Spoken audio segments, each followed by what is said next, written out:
Coming to you live from New York City, it's Jim Caruso's Pajama Cast Party. And now, here's your host, Jim Caruso. How are you? Was it glitchy for you? Because we started and then we stopped and then we had to start again. So if it was glitchy, we don't know why, but it's fixed now. Welcome. How are you? Have you had a lovely week? Jeez. What a crazy time we are living in. Here's what I'm glad about. I'm glad you're here. I'm glad I'm here. Show business. Hashtag showbiz. Tonight's show is going to be so good. I'm extra excited about it. We have a cast that I'm so thrilled about. Maggie Rose, Nick Ziobro, Randy Taylor, Brandi, Chavonne, Massey, and Michael Mather. Now, come on. Ed Sullivan wishes. So much to discuss. Here's what I want to tell you. This coming week, do you know the show Vocal Gumbo? It's put together by Lauren Kinnan and Janice Siegel. Lauren is one of the five singers from New York Voices, an incredible vocal group. And Janice Siegel is one of the Manhattan Transfer. Yeah, so they know what they're doing. They have an online show called Vocal Gumbo, and they're doing a very special one coming up on Saturday, February 27th, called Vocal Gumbo Celebrating Birdland. The show must go on. It's going to be celebrating our home, Birdland. And look at this cast. I mean, I can't even start to begin telling you about the cast other than two of the people I'll tell you about. Look, there's Ann Hampton Callaway and Karen Allison and Manhattan Transfer and New York Voices. And it's just going to be great. And me and Billy Stritch will be singing our hearts out for you. Look, there we are. Our friend Matt Baker took that picture. I think it's hilarious. I'm all, hey, showbiz. Anyway, that is on Saturday, February 27th. Look out for it. Thank you. Look out for it on Facebook and YouTube and any place fine shows are found. Ruby. Oh, Jim. Calling Happy my Monday, friend, everybody.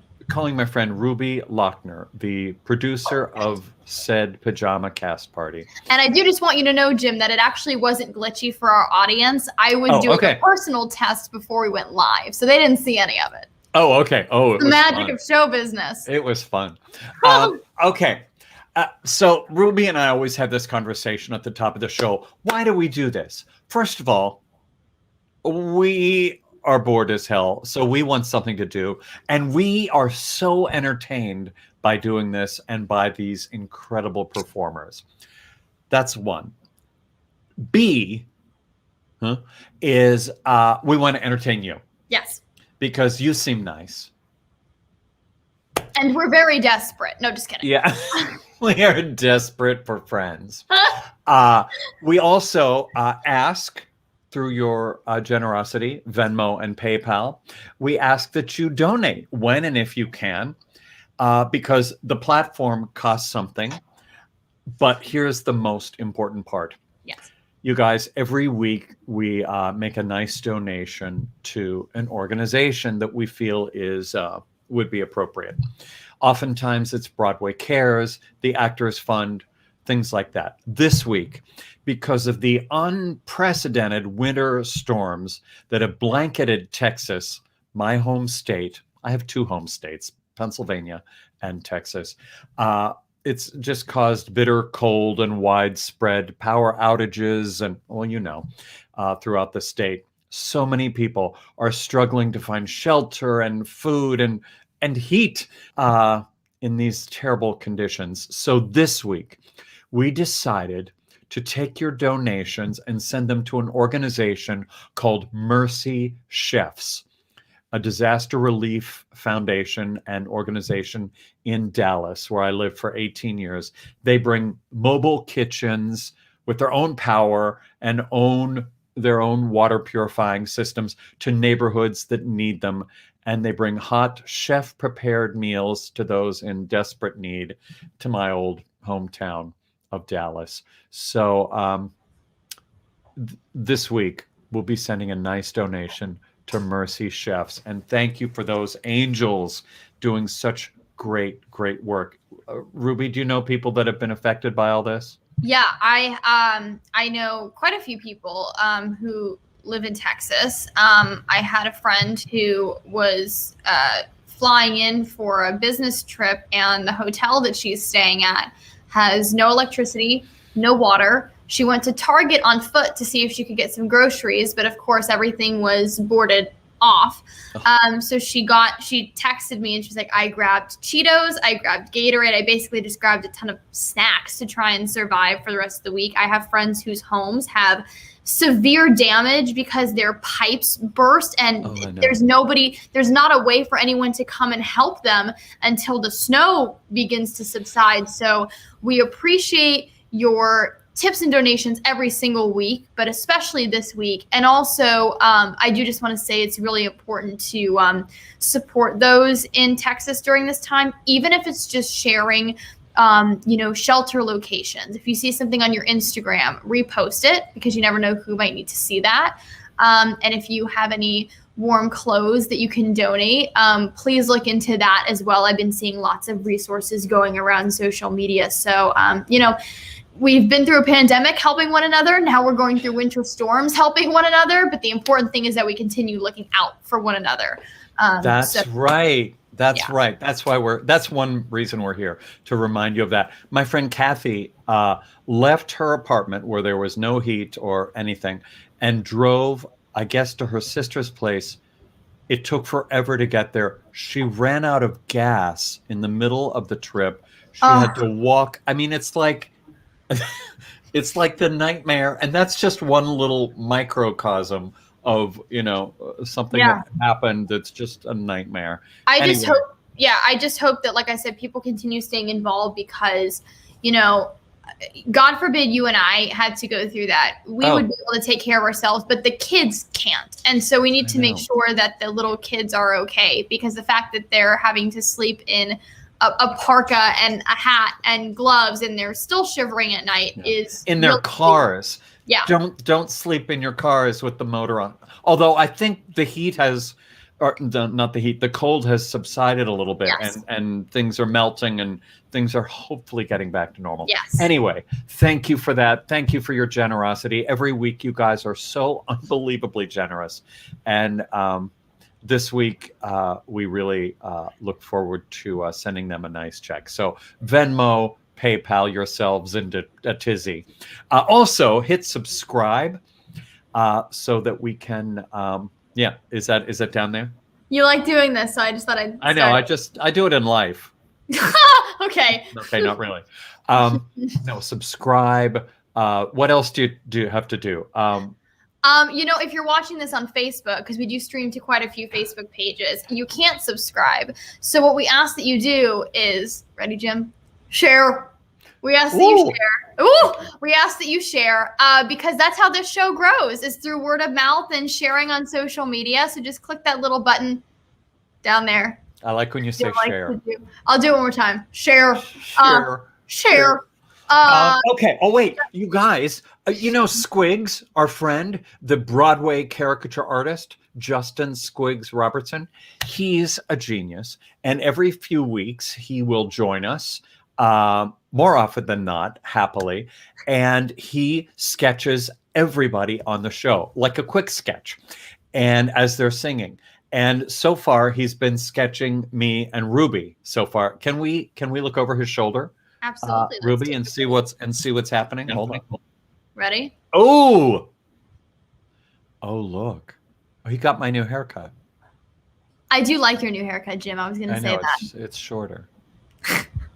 He's got my long flowing locks. Thank you, Squigs. He does. And he has the Cast Party mug in the corner. I appreciate the branding. Absolutely. Now Yeah. I feel like I have to do that face. Want to try? Ooh! Ooh! Wow. Let's see. Okay, I'll try mine. Hang on. Hold on. Okay, that's enough of that. That was Okay, terrifying. so at the end of the show, we will show you the final product of what Squigs is doing right now from the comfort of his home. Let's get to it. Are you ready? Can I say though, because sometimes, when we do end of show announcements, the audience, starts to leave because they think, oh, we're just wrapping up like we always do. How dare you? Well, it makes sense. Our wrap up is pretty routine, but we do have two things that I want to make sure people know about. Virtual Halston this week, because Jim, it's going to be great. We have an amazing guest. It's not on Friday. It's on Wednesday this week. And our guest is the incredible Nathan Lane. Jim, are you so excited? So excited. They are going to be hilarious together. Absolutely Now, hilarious. actually, Julie Halston, the host of the show, played Bitsy Von Muffling on Sex and the City, who Nathan, while playing a gay cabaret singer, married. Yes. So they have a lot to discuss. So yes, thank you for bringing that up. Yes, I want to make sure everybody knows that it's Wednesday, not Friday. And also remember, mark your calendars, March 29th is the 1-year anniversary of Pajama Cast Party. We've got a great show that I am planning, and Jim knows nothing about. We're going to keep it that way until then. So. Oh God, are you going to make me wear pajamas? You are, aren't you? Yeah, Jim. Okay. That's the smallest thing that I'm asking you to do that night. So. Oh God. Okay. Well, we better have Cher is all I can say. Okay, now can we get to it? Absolutely. I'm going to go away now. Let's do this. Okay, first of all, where would we be without Victoria Shaw?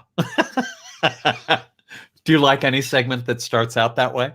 Oh, how did you know I was going to say that? First, she birthed our producer, Ruby Lochner, without whom there would be no Pajama Cast Party. I've said it time and time again. Without Ruby, it would be me, a tin can, and some string. Secondly, she insisted we do a website, which is where you can buy all of the accoutrements, the mugs, the T-shirts, the hoodies. Thirdly, she has turned me on to so much good talent, most specifically our first guest. I've become a little obsessed with her amazing voice, and I can't wait to hear the new recording called Have a Seat. Here she is, singer, songwriter, Maggie Rose.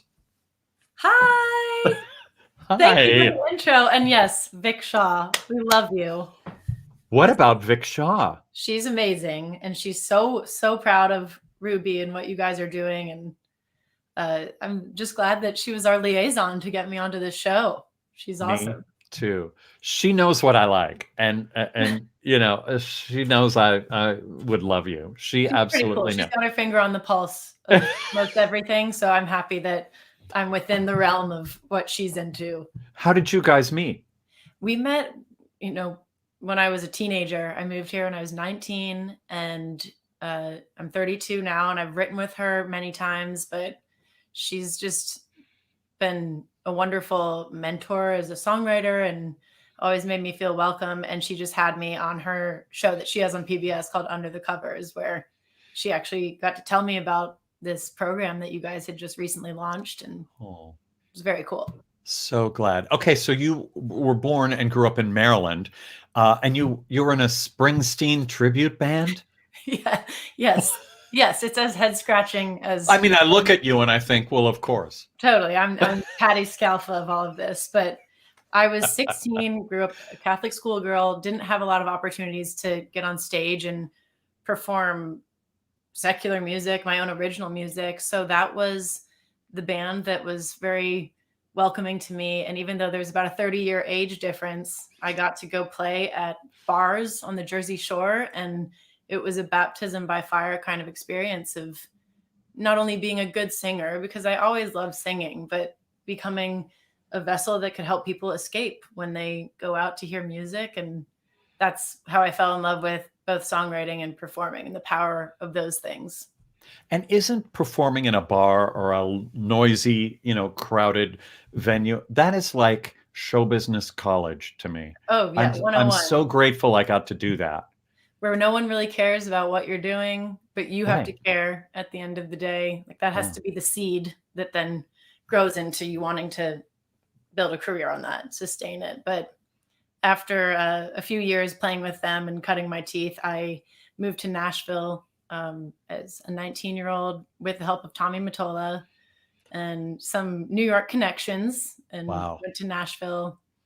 Was green as could be, but now I've been an independent artist for the last 5 years. I've just recorded Have a Seat pre-pandemic at Fame Studios in Muscle Shoals, Alabama, with some folks from the Alabama Shakes as the band and helping produce, and launched a podcast that I probably would have never been able to do during normal life, very much like you guys wanting to keep that connection going. That's what I mean, catalyzed this that is what it's all about. Right. Now, this podcast that you do, it's a series called Salute the Songbird. Correct. And you're talking to other female artists. Mhm. Where can that be found? Anywhere you get your podcasts. So Okay. last week we just released an episode with Nancy Wilson of Heart, and we have Wow. Jen Hartswick, who's part of the Trey Anastasio band, and it's really anyone who has, like, Vic Shaw would be a great guest. It's Mhm. movers and shakers, both in front of the camera and microphone and behind the scenes, and generating great material. And all genres and all different kinds of expression are welcome. So we're just Are you kinda getting enjoying the started. conversation that you're having and really delving into people's lives and careers and stuff?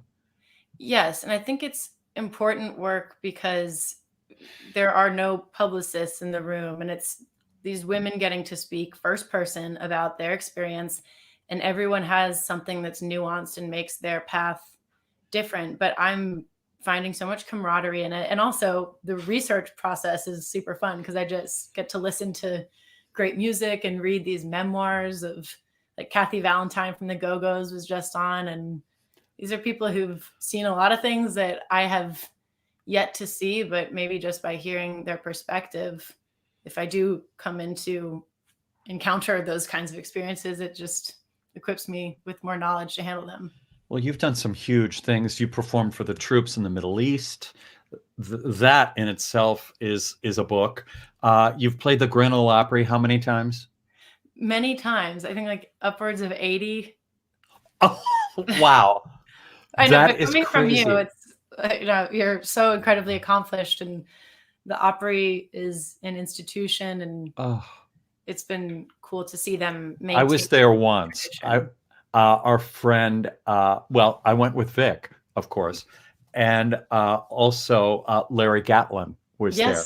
And Larry dragged me out on the stage so that I could feel that energy. I will never forget it as long as I live. It was thrilling. Well, I hope you come back soon and that we can be Yeah. there at the same time. It'll all Yeah. return, and just what you're doing to sustain the entertainers' minds and hearts during this time is really important. And the philanthropic work as well is so awesome. Well, we just gotta. I don't hear voices like yours very often. You can swerve in and out of country, R&B, pop, soul. I mean, I don't know who to I wouldn't know who to compare you to. There's a little Aretha, a little Kelly, a little I like it all. a little Bonnie Raitt. I had one of Bonnie's bandmates on our record. Well, whose voice inspires you now? Who do you listen to?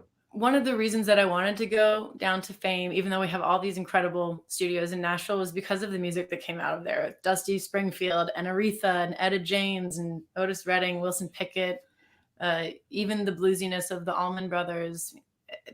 It's a time capsule when you go to that main studio to just hear some of the things that came out of there in the room being exactly as it was back in the day. I think that's a nod to those influences. But there's so much great stuff happening in Nashville too. So I feel like the versatility in my sound is a product of my surroundings and the fact that this town is evolving so rapidly. So I have these resources to pull from.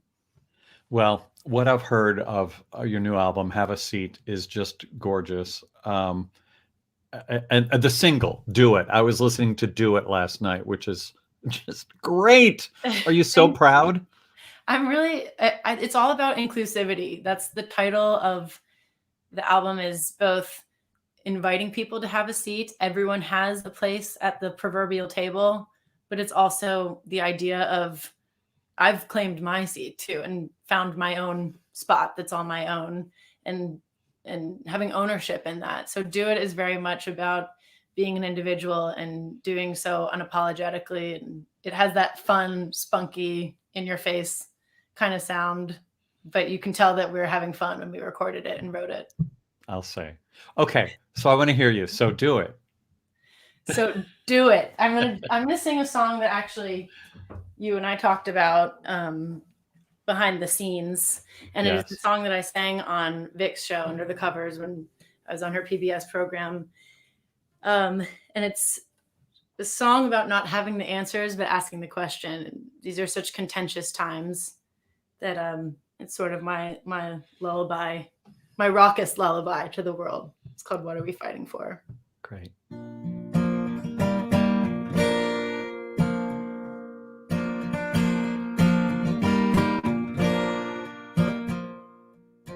What are we fighting for? Don't even know anymore. Baby, aren't you worried? We're caught in a fury. What are we fighting for? How did we lose our way? Baby, I still keep the faith.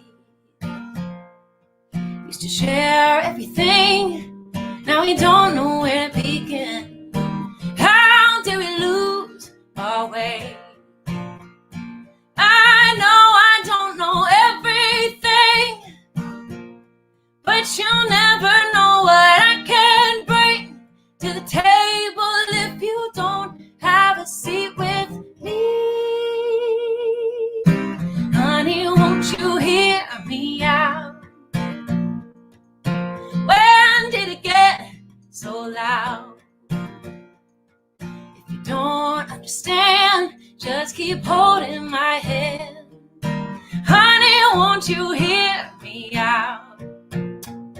I know I don't know everything, but you'll never know what I can bring to the table if you don't have a seat with me.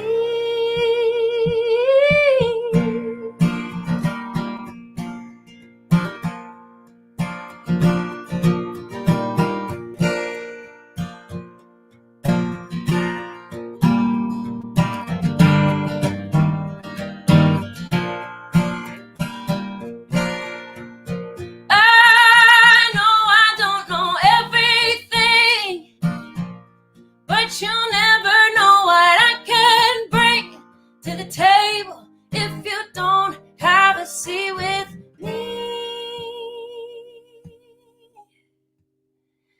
And I'm hoping down the line with a little grace and a little time, we can stop keeping score. That's what we're fighting for. Yeah, baby. What are we fighting for? What are we fighting for? What are we fighting for? What are we fighting? Oh, hey, what are we fighting for?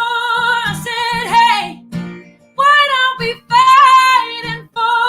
I said, hey, what are we fighting for? I just don't know anymore. Ooh, oh, what are we fighting for?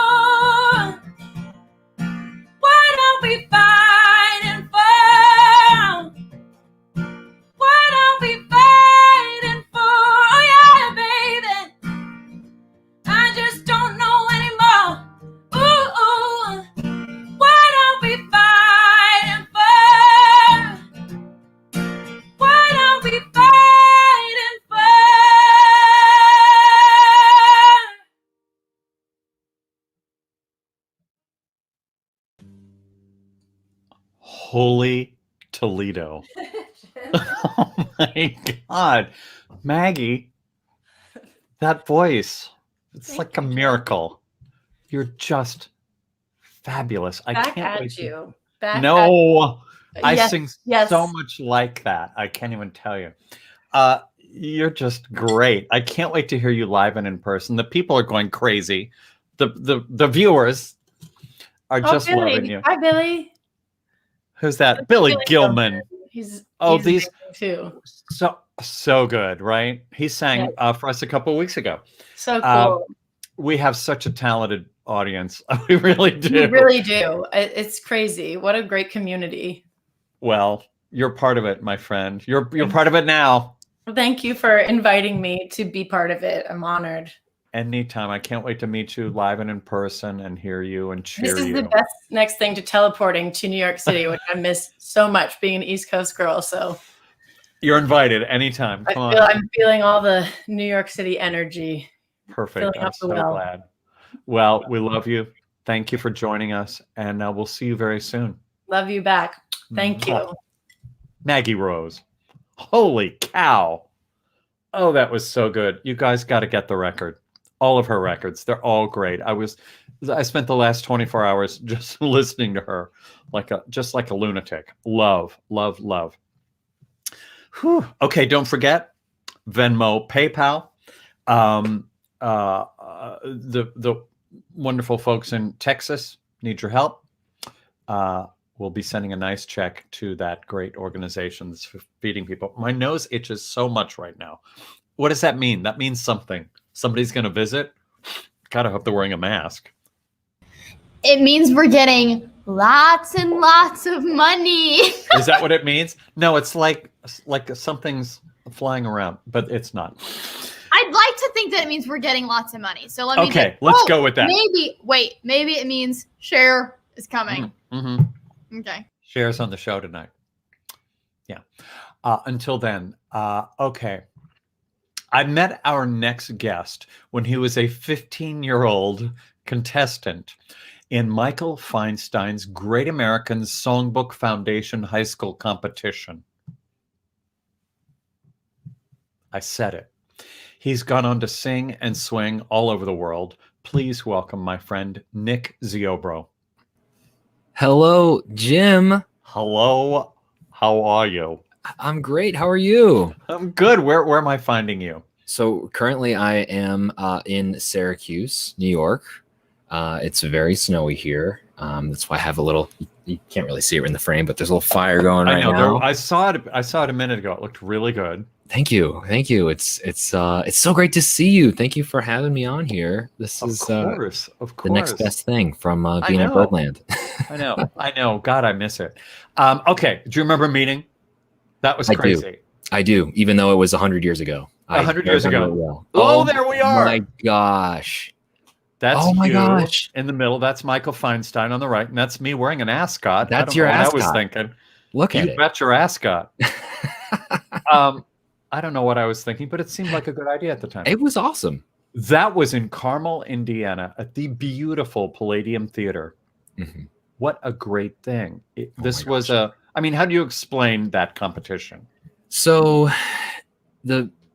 what formerly was known as the Michael Feinstein Great American Songbook High School Vocal Academy and Competition by Michael Feinstein has now been shortened to the Songbook Academy, which is this amazing program that's now over 10 years in the making, which works with young students, high school students, young vocalists, musicians all across the country to work and perform and perfect the artistry of the Great American Songbook.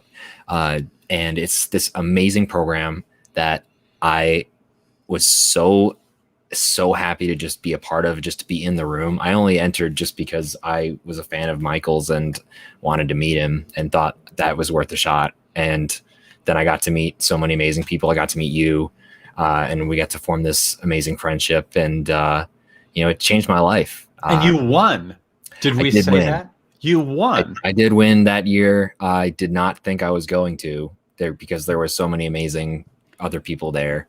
And I was just so happy to be there. And it really honestly changed my life. I was able to, after that, started touring with Michael for a few years and just learned everything that I possibly could, and fell in love with, I was already in love with his music, but to get to be able to do this at that level for such a young kid was, mind-boggling. You ended up doing beautiful nightclubs and symphony work with orchestras and stuff.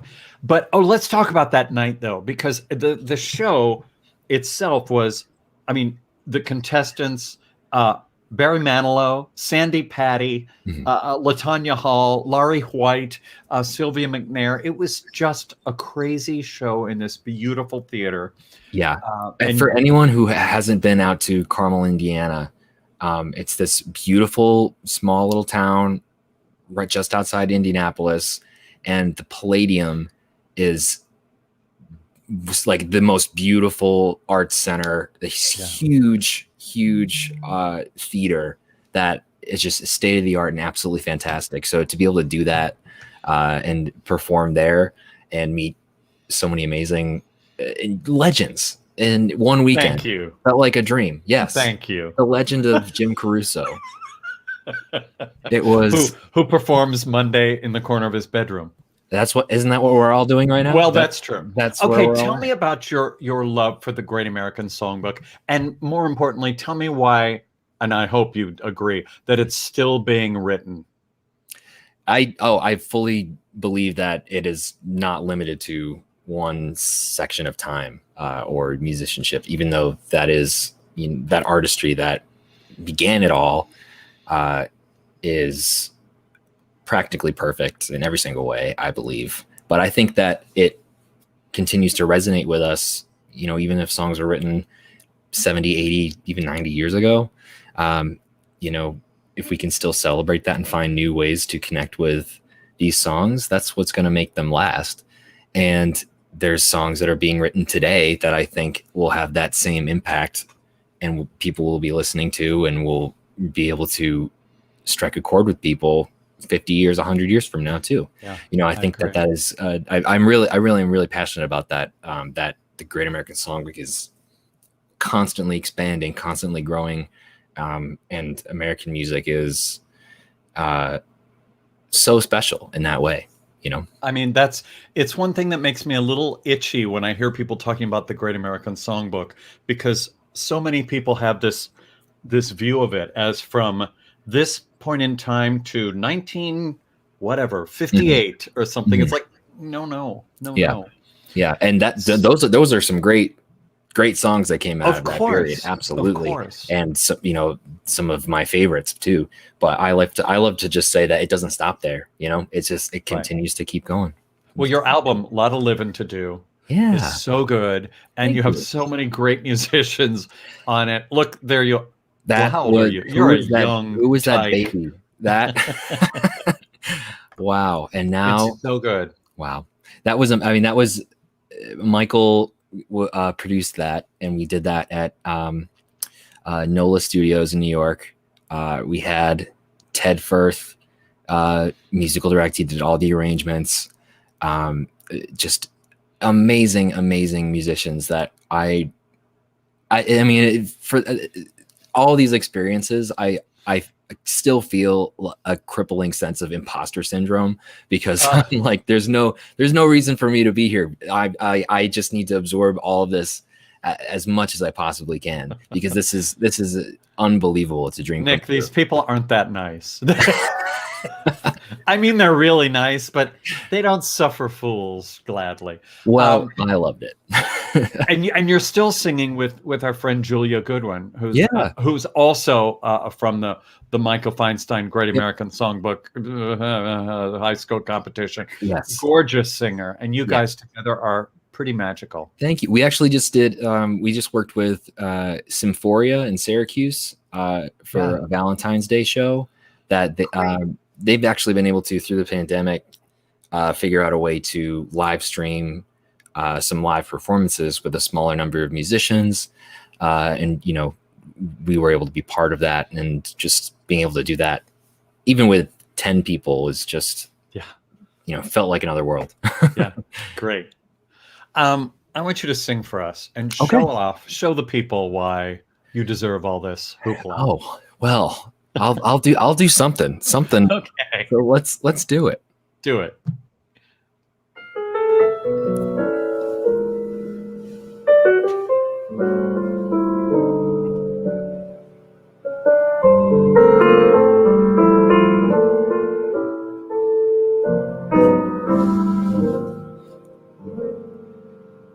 I could cry salty tears.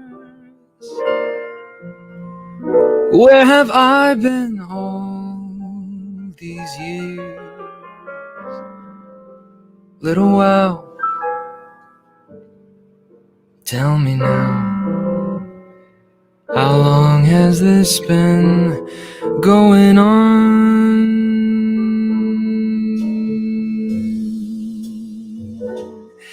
There were chills up my spine and some thrills I can't define. Listen, sweet, I repeat, how long has this been going on? Oh, I feel like I could melt into heaven. I'm hurled. I know how Columbus felt, finding another world. Kiss me once, then once more. What a dunce I was before. What a break, for heaven's sake. How long has this been going on?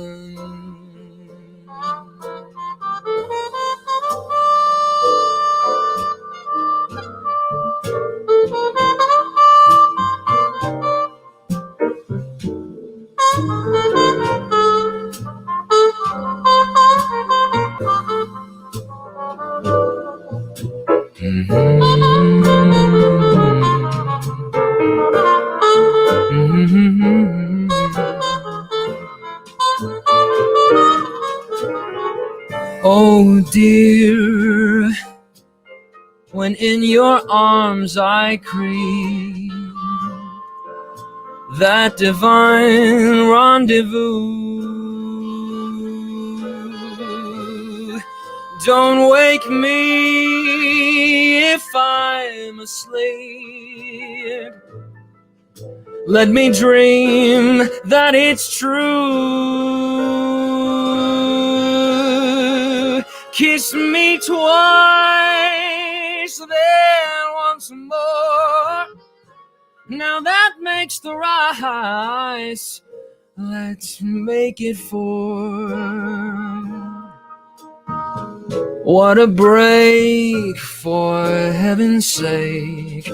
How long has this been going on?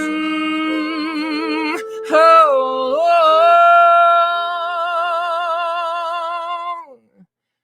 has this been going on?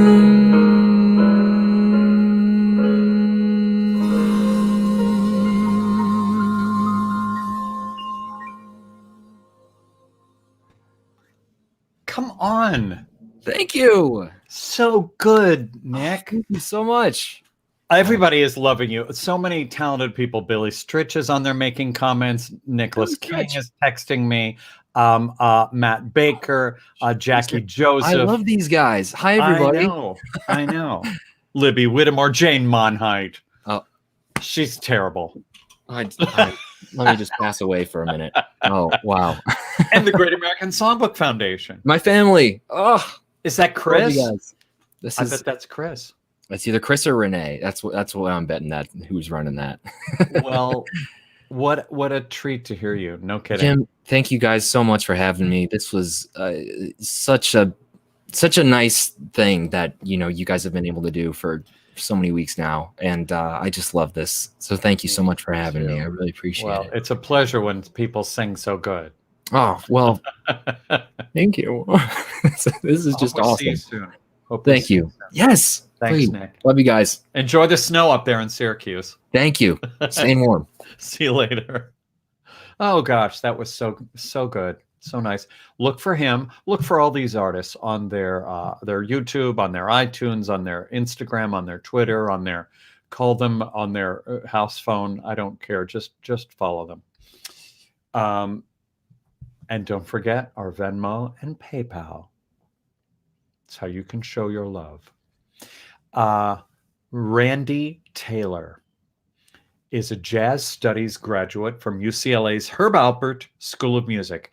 And also, this is my favorite part, has a master's degree in business. So he can take care of all of us. Here he is, Randy Taylor. How you doing, Jim? Fantastic. How are you, Randy? Glad to be here. Thank you. Thank you. You're in California, right? Yes, sir. I'm in Southern California, land of the coronavirus. You must be very proud. I mean, I couldn't be more pleased and honored. Okay, you must be very smart because, first of all, I love that you were a business. You got your business degree, so you can read your own contracts. You don't need no stinking manager. I saw a movie several years ago called Cadillac Records. It was Yes. and several people, and it was about Howlin' Wolf, Etta James, Muddy Waters, and they would sign the contract, had no idea what was on the contract. So when they were ready to receive their royalties, the producers and the people would say, well, remember when we got you that car? Well, that's your compensation. So I decided then, I said, I have my music degree, but I'm going to get a master's degree to be able to manage my own career. And that's the truth. And that's what I did. I am so proud of you. I think every artist should take a business course. I wish I would have. It's been real trial and error for me, but at least I have a good attorney. So that helps me. That helps. Okay. One of my favorite things about, doing my research on you is to find out that you're with a modern day Ink Spots quartet. Yes. Are you still doing that? It's kind of on hiatus right now. I mean, of course. The situation, but as soon as I get the call again, we'll be out and about doing our show. So it's fantastic. I've been a part of it for the last 4.5, 5 years now. So we've traveled all over, and I'm the baritone of the group. I'm not the lead tenor, but it's a fantastic experience and been able to meet so many people.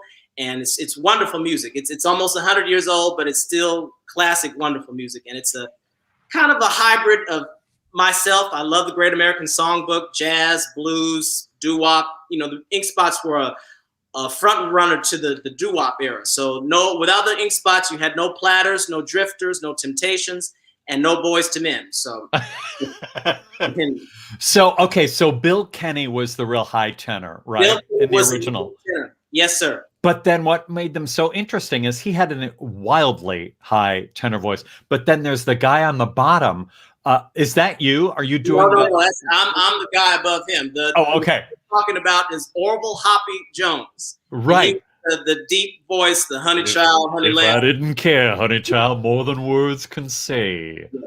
It was so cool. Nobody had ever done that. No, and it's interesting because the group had already been around for about 4 or 5 years before Bill Kenny joined. Once Bill Kenny joined, they somehow came up with this formula of lead singer, there's the classic the classic intro, the high tenor, and then the deep voice talking in the middle of the song, and they close out. And that's what they did for literally all the songs after that. And they did very, very well with song after song after song. So if it ain't broke, don't fix it.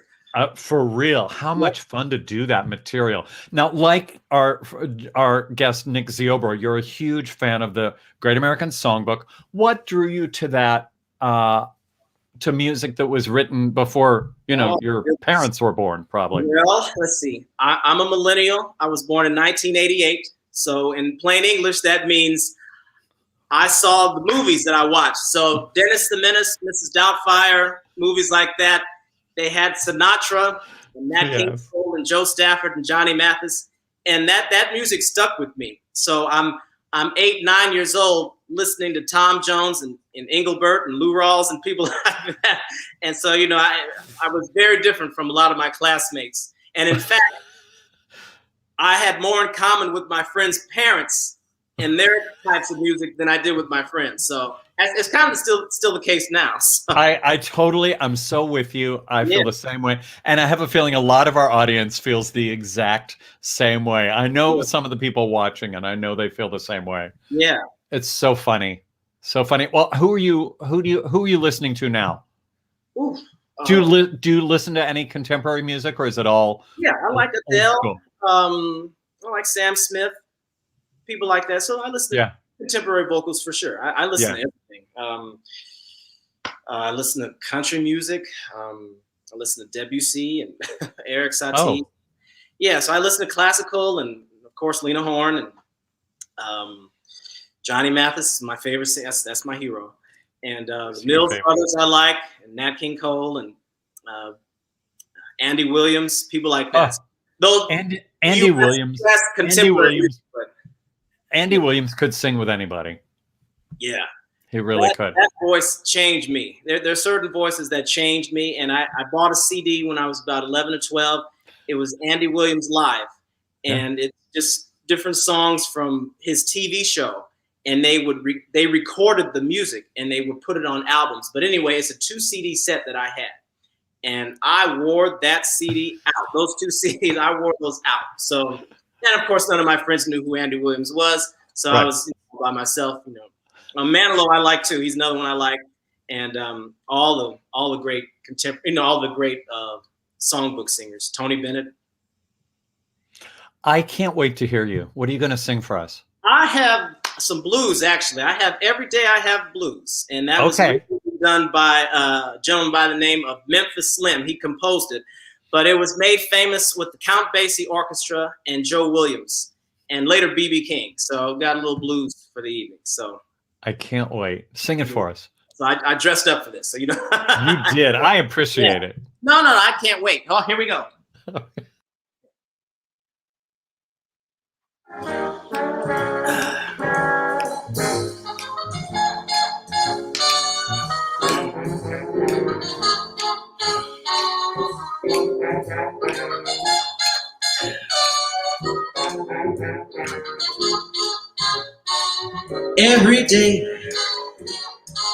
Every day I have blues.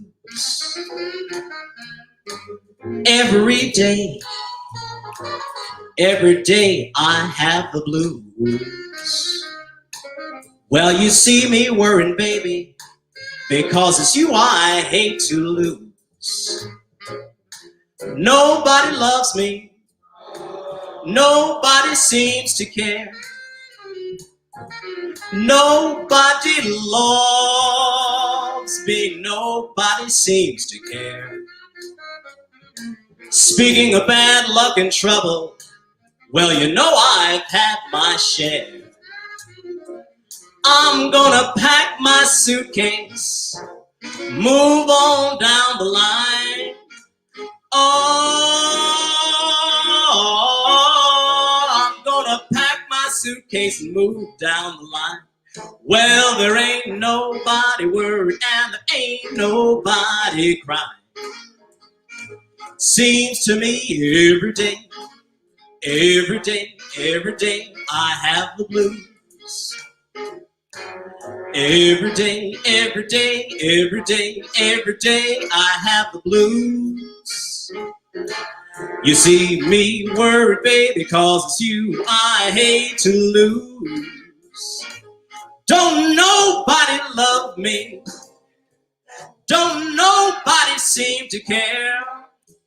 Don't nobody love me, baby. Don't nobody seem to care. Speaking of bad luck and trouble, well, you know I've had my share. Oh, packing up my suitcase, moving down my shaft. Well, ain't nobody worrying, and there ain't nobody crying. Seems to me every day I have the blues, I have the blues every day. I have the blues every day. I have the blues every day. You see me worrying, baby, 'cause it's you I hate to lose. Every day, every day, every day, every day, I have the blues every day.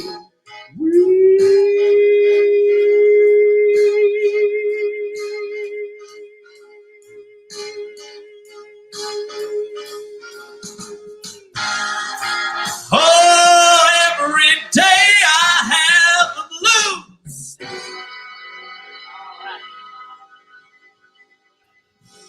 Yeah, Randy, you're so good. I appreciate it. Thank you, Jim. Thank you. I also don't believe you have the blues. You seem like a very happy guy. I mean, you know, you have some rough days sometimes, but it's always good to have a smile on your face. Regardless, you know what I mean? Blues with a smile. That's my motto. There's your album. Yeah, that's my album. So, man, what are you looking forward to doing the second this pandemic thing is all over? Well, recording an album, performing. I'm already performing. I'm doing virtual performances, different retirement homes, country clubs, weddings, you name it. I'm trying to do it. So just doing that, acting classes, and just continuing to learn about the business and put myself out there and try to climb to the top. I love it. Now, where do the people find you? You can find me. I'm on Facebook, Randy Randiesel Taylor on Facebook. I should write that down. Well, I can't write it down. On Instagram, I'm Randy_Randiesel88. My website is randytaylorsings.com, and that's where you can find me. So, in case you didn't know my name, now it's Randy Taylor. I think we got that. I think you're gonna find a lot of fans after tonight. Thank you so much, Jim. I thank you. You For this sound beautiful. Thank you. Sir. Thank you for coming and joining us. All right. Thank you. We'll see and you thank soon. you all for watching. I appreciate it. Thanks, Randy. It's Randy Taylor. Fantastic. Don't forget. Oh, yeah, Randy. Don't forget, just in your, in between your cheering and standing ovations, the tips can be sent via Venmo or PayPal. Okay, you guys, when musical theater people get together, they talk about singers, of course. And when they're talking about someone particularly great, they use the word monster. Like, oh, she's a monster. It's the ultimate compliment. I mean, it means vocally they're untouchable. Nothing's out of their range. And I'm happy to tell you that we have one of those people here tonight. Here's Brandi Chavonne Massey.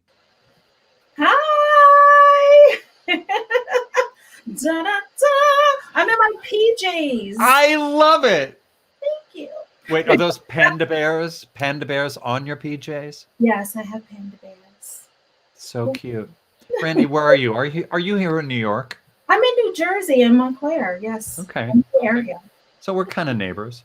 Yes. Okay, so I was looking at your resume.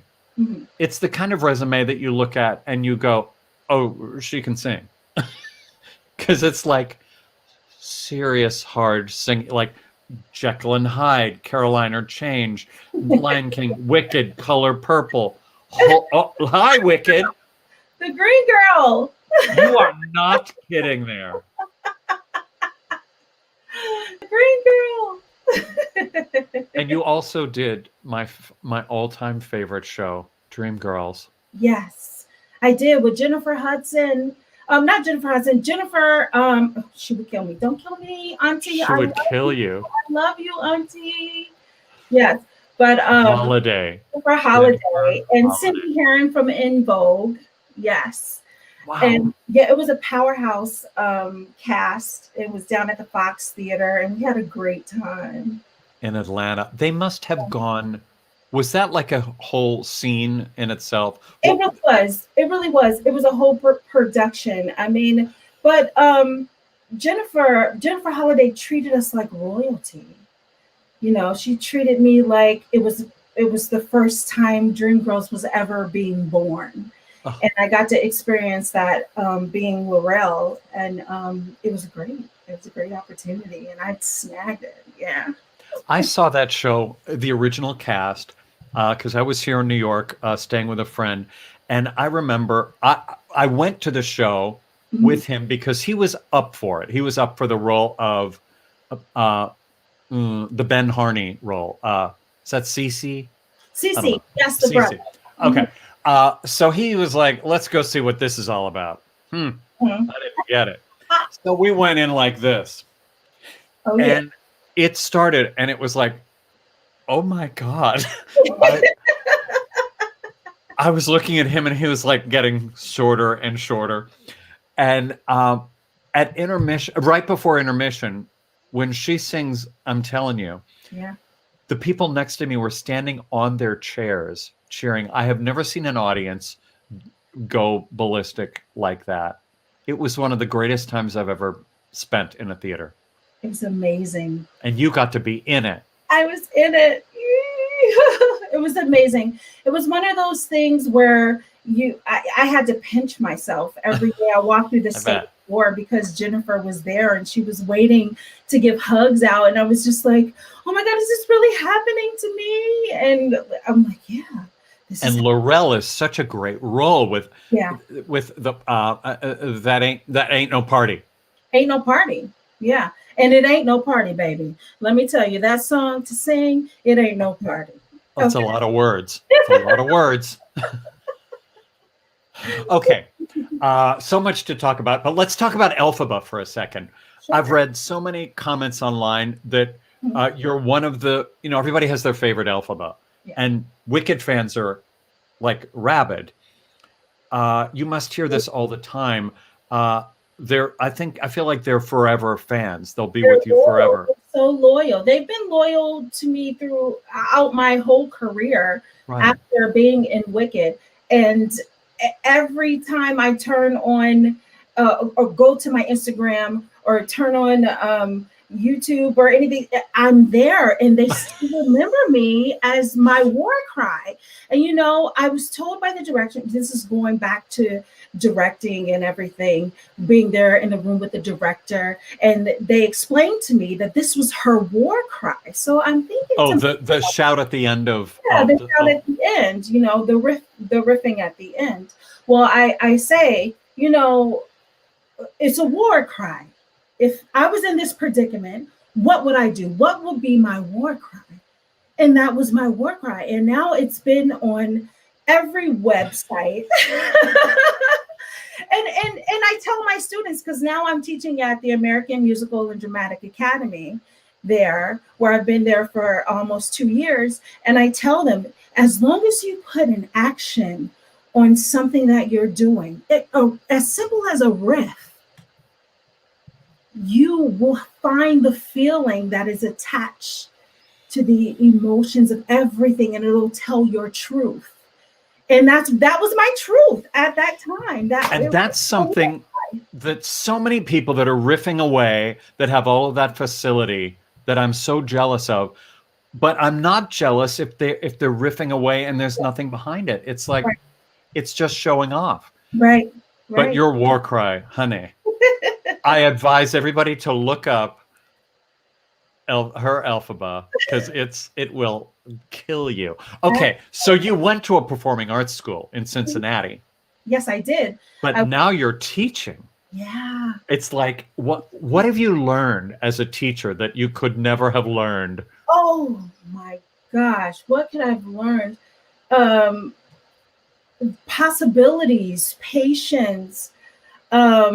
They've instilled in me a new light for the arts, because they're going to school during a pandemic. Yes. So how can we offer them a hand of inspiration to even go be in the next show? So our work is really, really hard. And we try to instill in them that there's hope, and we're getting there slowly, and that they are going to be the change. They are going to be the change. Oh, first of all, AMDA is just down the street from me. Mm-hmm. So I see those kids, you know, when it's normal times, I see those kids walking around all the time. I always I love seeing them. It makes me so happy because you can tell a musical theater kid, Yeah. especially when they're traveling en masse like that. I love it. I love it. I wish we could do an AMDA night on Pajama Cast Party. That'd be fun, Yes, right? you should. Yes. We'll discuss. I want you to sing for me I shall. and for the trillions of people watching. In my PJs. What are you going to do for us? I'm going to sing Lush Life. Okay. And I mean, Sarah Vaughan has done it. Ella Fitzgerald has done it. And I've always shied away from it. But I was like, tonight I'm going to do something special for Jim, and I'm going to sing this song. And yeah. Does it have the Alphaba war cry at the end? It does not, which is unusual for me because I'm a baser and I like to be loud, and here I am. But next time. Tonight I just wanted to sing something very, very jazzy, and for this Black History Month, to bring in with my ancestors and to sing a lovely song for you guys. It's a great song. Sing it for us. It's Brandi.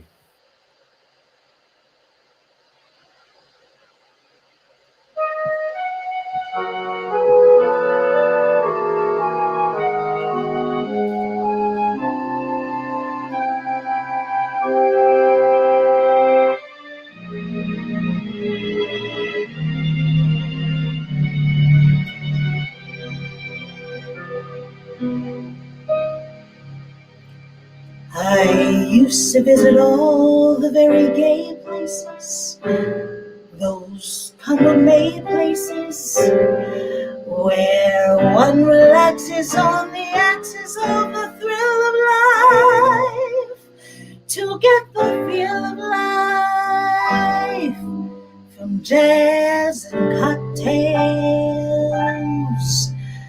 The girls I knew had sad, solemn gray faces with distant gay traces, where you can see where they've been washed away by too many through the day 12 o'clock tales. Then you came along with your siren song to tempt me to madness. I thought for a while that your potent smile was tinged with the sadness of a great love for me. Ah, yes, I was wrong. Again, I was wrong.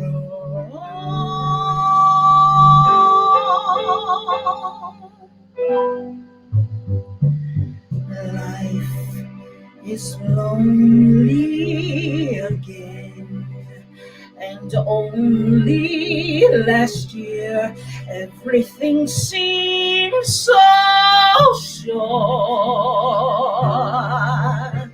Now life is awful again. A trough full of hearts can only be a bore. A week in Paris will ease the bite of it all. All I get is to smile in spite of it. I'll forget you, I will, while yet you are still here.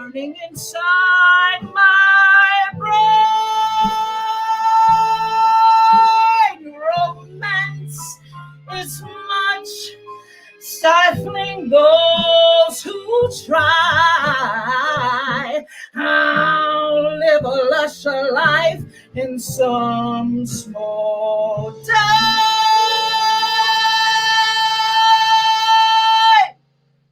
And there I'll be while I ride with the race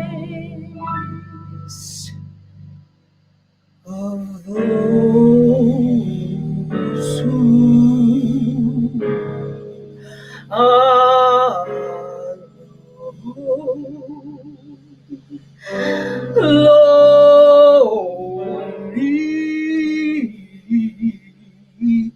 too.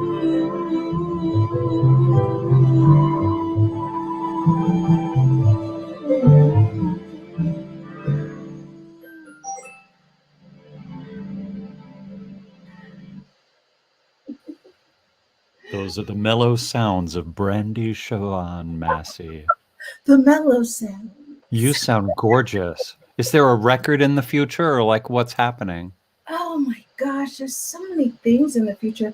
Being at AMDA and working, with students there, I found another love for directing, and I directed a virtual show of Jasper and Deadland back in October, and it kind of opened up the floodgates. So I'm doing some virtual directing now. How exciting! Isn't it great that so many of us have taken something really rotten and figured out something new to do. It's a little bit of a pivot. Yeah, we got to keep the arts alive. We have to keep it in motion, so that once we're able to jump rope, the double dutching, the jump rope, once we're able to jump back into it, it's just smooth sailing. That's right. We got to be prepared. Yeah. Oh, I'm ready. I'm so ready. So ready. Thank you, my friend, my new friend. Thank you so much, Jim. What a gorgeous voice you have. Thank you. And let's talk about AMDA. That'd be fun. Yes, let's talk. Okay, we'll talk. Brandi, Chavonne, Massey. I mean, do we get to meet the most fun, cool, talented people? Please. Well, then there's this one. Oh, by the way, Venmo, PayPal, Texas, generosity. Those are your words for tonight. I met our next guest in March of 2014 when he and a slew of musical theater students from England stormed Cast Party at Birdland. Here he is, all the way from London, my friend Michael Mather. Hello. Hello. How are we?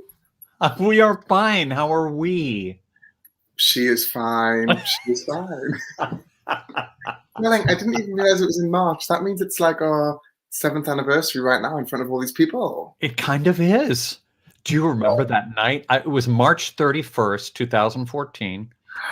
Your great teacher, Carly Woodhouse, created this incredible trip for you guys, right? Yeah. The Newcastle College Musical Theater Department. That's it. Yeah. It was look at you guys. Look at my hair. Oh my God. You're all the way on the right with the hair. Oh my days. Look how young we are. You guys sang a huge group arrangement of Raise You Up from Kinky Boots. Yes, we did. What did that feel like coming from? Now, where is this college? It's not in London. So no, I live in London now, but it's in the north. So it's like north, like next to Scotland. Is that where you're from? Yeah, from Newcastle. Yeah. So it was cool. Like we all went together. I'd never been to New York, and I was like, "Oh my God, I'm so excited!" And then we just went. I think we were there for like 7 days, and I think I watched like 8 Broadway musicals. Like there was not a minute I didn't breathe a musical, apart from the night off, which was the Monday. So then I was like, "Okay, so what do we do? We're gonna go to Cast Party." So yeah, we did that, and it was just I didn't even think we were getting up and singing. To be honest, it was really good. Didn't? No, she didn't. Carly didn't tell us. Oh God, absolutely. Oh Then gosh. I remember you and a few others stuck around to sing solos, which was really fun. And clearly, you were the favorite singer of a certain cabaret legend, Marilyn May, took a liking to you, can we say? Yeah, and then saw Marilyn's show when it was in London at the Crazy Coqs at the Zidell. I went and saw her. She's amazing, isn't she? She's amazing. She's an icon. She is an icon. She's great. Gosh. Do you remember the first show that you saw that made you think, that's what I want to do with my life? The first show that I saw and that made me think. I feel like I really don't want to say it, but no, actually no. I'm going to go with Rent. I was going to say I really don't want to say it, and I'm going to go with Wicked because it's like the cliche, but probably Rent. And then the one that I saw on Broadway when I was like, my life has changed forever was Bridges of Madison County. Oh, what a great score that is. Oh my gosh. Oh God, I'll never forget that night. It was fantastic. So you graduated from this great school. Then you moved. Is that when you moved to London? Yes, I moved to London 7 years ago. Well, what's your life like there? What are you doing? It's really fun. I have, well, it's not very fun at the minute, but it's been fun. Right. What did I do? I went to drama school. I went to a different drama school down in London. I then graduated into a show called Mythic, which was like all workshopped on Broadway, and then the world premiere was in London, which was really cool. And then that's now in Canada. And then I toured South Korea with Flashdance, which was so fun. The theaters in South Korea are like 4,000 seaters, like madness, arena, just the craziest. Were you like Elvis? Did they love you? Pip, I was like all 5 of One Direction. Like they went mad. I love that I went for Elvis and you go for One Direction. I mean, I don't even know why I said One Direction because I couldn't tell you what. Because you're younger than me. Let's just say it. Oh, I'm not sure. You look gorgeous. It's the lighting. And then recently I've just done, oh my God, you just got It's a Sin over there, right? We just got what? It's a Sin on HBO Max. I don't know. Jim, you have to watch it. You'd love it, darling. Okay. New program came out this week on HBO Max. Oh my gosh, you're going to love it. What's it called? You keep saying it, but I keep not hearing it. It's a Sin, Jim. It's very, very good. It's really good. I'm sure everybody's going to start. It's because he has that weird foreign accent. Well, I'm here to help you, Michael, and I'm going away now. But I felt like Jim needed me to yell it. I don't know. Yeah, I'm in that. I've just done that. What do you get to be? Just this cute little guy in a cute little wig. I'm a little bit I get fully naked in it. It's a real treat. It's a treat. And if you have watched Good night, everybody. No, of course we'll watch it. Everybody watching Pajama Cast Party is now going to tune in. Yes, it's a beautiful story. It's beautifully written. Well, beautifully cast. It's great. You'll love it. Well, of course you think it's beautifully cast. No, I mean, like, I'm not even a big part. The main cast are amazing. I can't wait. Yeah. Okay, since it's 2 a.m., is it 2 a.m., 3 a.m.? 2:30, yeah. Okay. You didn't want to annoy your neighbors, which I totally understand. So you sent us a clip. Yeah, I recorded it like 5 days ago, so it's very fresh. So what are we about to see? You're about to hear a little bit of Dear Evan Hansen. Oh, okay, Ruby. Yeah. Roll it. I'm just going to do a quick change. It's coming. Is it happening?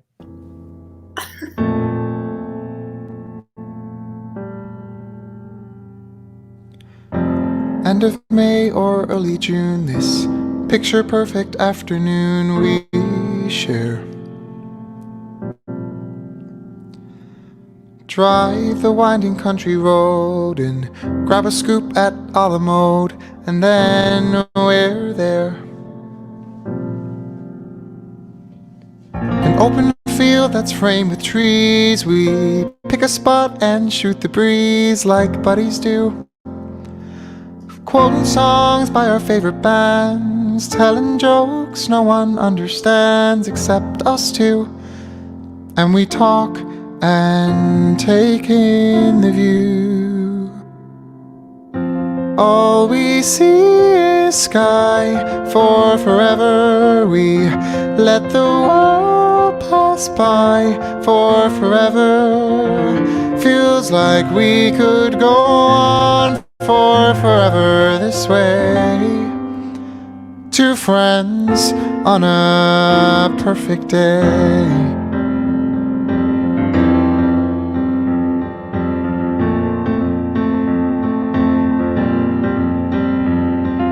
We walk a while and talk about the things we'll do when we get out of school. Bike the Appalachian Trail, or write a book, or learn to sail. Wouldn't that be cool? There's nothing that we can't discuss, like girls we wish would notice us but never do. Looks around and he says to me, there's nowhere else I'd rather be. And I said, me too. And we talk and take in the view. We just talk and take in the view. All we see is sky for forever. We let the world pass by for forever. Feels like we could go on for forever this way. This way. All we see is light for forever. 'Cause the sun burns bright for forever. Life will be alright for forever this way. Two friends on a perfect day. And there he goes, racing toward the tallest tree. From far across the yellow field I hear him calling, follow me. And there we go, wondering how the world might look from up so high. One foot after the other, one branch then to another. I climb higher and higher, I climb till the entire sun shines on my face.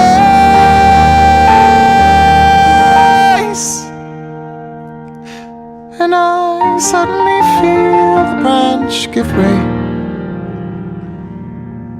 I'm on the ground, my arm goes numb. I look around and I see him coming to get me.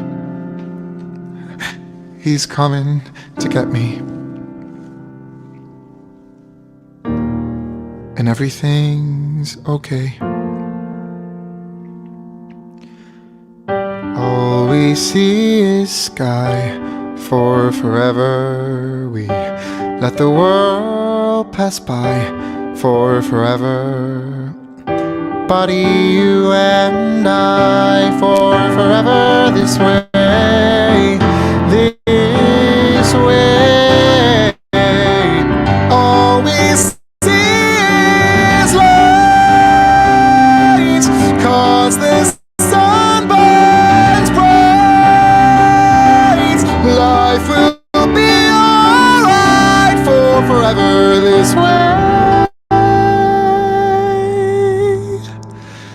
Two friends, true friends on a perfect day.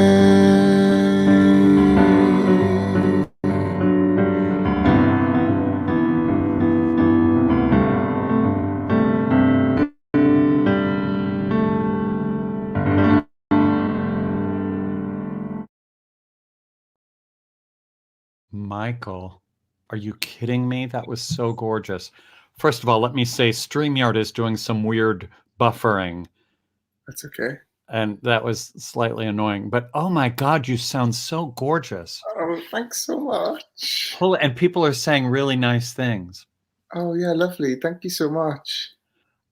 So what's happening? What's next for you? When are you going to be starring in something that we can come to London and see?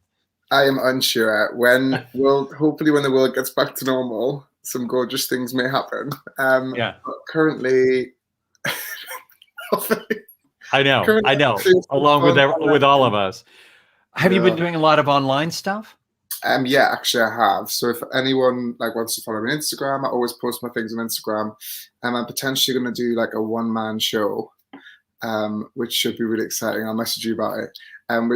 Which I might stream. I don't know. I'm really in the middle of going through loads of things with a musical director that we can do, because I just need to do something creative. And this is so cool that you've done this. I can't believe you've done this every week. That is so amazing. So nice. This has inspired me to do something fun, I think. I've been on the fence about it, but now I think I'll do it. Oh, no, you have to. First of all, there are many reasons. You have to entertain people. And you have such a gorgeous voice. I think you really need to do something creative and get out there. Don't just sit around and wait for this to be over, because people will move on and you'll have to start all over, and you've worked so hard. That's true, actually. And if Jim Caruso tells me to do it, then I'm sure I'll do it. Yes, the guru of all things show business. It's so nice to see you. It's so good to see you. Thank you, my friend. Thank you for singing. Thank you for everything. What you're doing is amazing. I'm so glad I just sat and watched this. I'm going to try and surf most Mondays now. Oh, good. Please do. And you can always watch it. It lives on YouTube. So it does. So I can actually just sleep and watch it in the morning. Right? Maybe I'll do that then. You could do that. Thanks, Michael. Lots of love. You too. So good. I mean, come on. This was such a good show. Oh, Ruby. Oh, Jim. That's annoying with the buffering with the. I think it was just a weird one-time glitch. That's the. Because it wasn't him and it wasn't us. No. So No. Just the magic of live. Yeah. But I mean, clearly everybody enjoyed it. Oh, I know. Immensely. I love that song. First of all, that song and that arrangement is so fulfilling to listen to, those key changes and stuff. That last one just, settles so great. I was in a, not to bring it back to what we were talking about last week, but I was in a Clubhouse room recently where people were talking about, what Broadway show they most want to see when everything opens back up. I want to see everything again once it opens back up. But I know. I'm ready to sit in the audience at Dear Evan Hansen and cry the entire time, because I've seen it multiple times and I cry like a baby every single time. It's true. It really is a beautifully written show. And Pasek and Paul, who wrote it and have won everything in the world since. Truly. Are they EGOTs yet? They're about to be EGOTs. They're about to be, yeah. Are going to be doing Pajama Cast Party soon. I know. Very excited about that. They are just nauseatingly talented. They're the kind of talented you just want to smack them. They're so good. We're just nauseating. But they're nauseating. Truly. Some of us, we're halfway there. Nauseatingly talented. Okay, I think this would be the perfect time to speak with our friend Squigs, or not speak with him, but I was gonna say we're speaking with him. Did he send us a little thing? Yes, he did. Are you ready to put on your glasses? Here we go. Right, okay. Squigs. Oh! Oh my God. This one's so good. Wow. It looks just like everybody. It really does. Squigs, this is exceptionally great. How do you do it? How do he do it? And he makes everybody's hair look so good. I know. So cute. Although I have to say, this was an extremely attractive bunch. So it would be hard to caricature them, I would think. I'm just saying, for me, I like that he always makes me look much better than I do, because I'm always in producer mode. So I like that he makes me just as attractive as the rest of the cast. Really warms. You look fantastic. What would you do to be more? Whatever would you do to look even better? Well, sometimes when a technical glitch might I always have to be ready for a technical glitch. So that means I get hot when I'm producing. Oh, so yeah, I'm hot. You know, I just wish I wasn't. It's good to be hot. I just wish I wasn't hot. I know. So. I'm really hot because look what I put on. Oh, I think I know what that is. And let me introduce it because you'll say it's beautiful crap. So I'm going to say it's amazing merch. We have is. We have amazing. This looks really good. It looks so good. This is really me. This is really. I like shooting a gang sign now and then. We have to get off. We're done. We have to get off the air. Oh, really? Because I shot a gang sign? Well, no, just because you said it all and you did. Wait. Oh, okay. Yeah, all the merch is available at PajamaCastParty.com. You can buy, and it's in ye old gift shoppy. Again, this coming Wednesday, we will be presenting, Ruby and I, a very special episode of Virtual Halston. Julie's guest will be the one, the only Nathan Lane, Wednesday at 5 p.m. Eastern Time. You will not want to miss this live, spontaneous, no doubt hilarious conversation between two old friends. It is going to be cuckoo. Can't wait. Or as Julie Halston would say, Coco. Yep, there you go. Yeah. And then next week on Pajama Cast Party, from Broadway's Charlie and the Chocolate Factory and Wicked, Mike Wartella, Florida's Josephine Baker, Tymisha Harris, Broadway's Phantom, Jeremy Stoll, and the very swingin', very jazzy Brandon Bain. Ooh, it's another good show of very attractive people. Like that. You know, why not? Gosh, we thank you for watching tonight. Once again, and for the last time, thank you for your generosity, donating to us for the platform, but also for our friends in Texas who are going through such crap. I mean, really. And Mercy Chefs is a wonderful organization of real angels bringing wonderful prepared meals in trucks with their own power and water purifying systems to hardest hit neighborhoods, and which is every neighborhood, I guess. In my old hometown of Dallas, Texas. They provide hot meals, clean drinking water, USDA farmers to families, grocery boxes in the Dallas-Fort Worth area. And I'm thrilled to be able to promote them and help them out a little bit. So be sure and do that. And we thank you for that. And we mostly thank you for watching tonight and cheering the fabulous performances. Thank them all. From me, from you. And we'll see you next Monday. Good night. Thanks for watching Pajama Cast Party. To follow us on YouTube, just hit subscribe. Click on that little bell and we'll keep you updated on future shows. You can also follow us on Instagram at Jim Caruso's Cast Party. The end.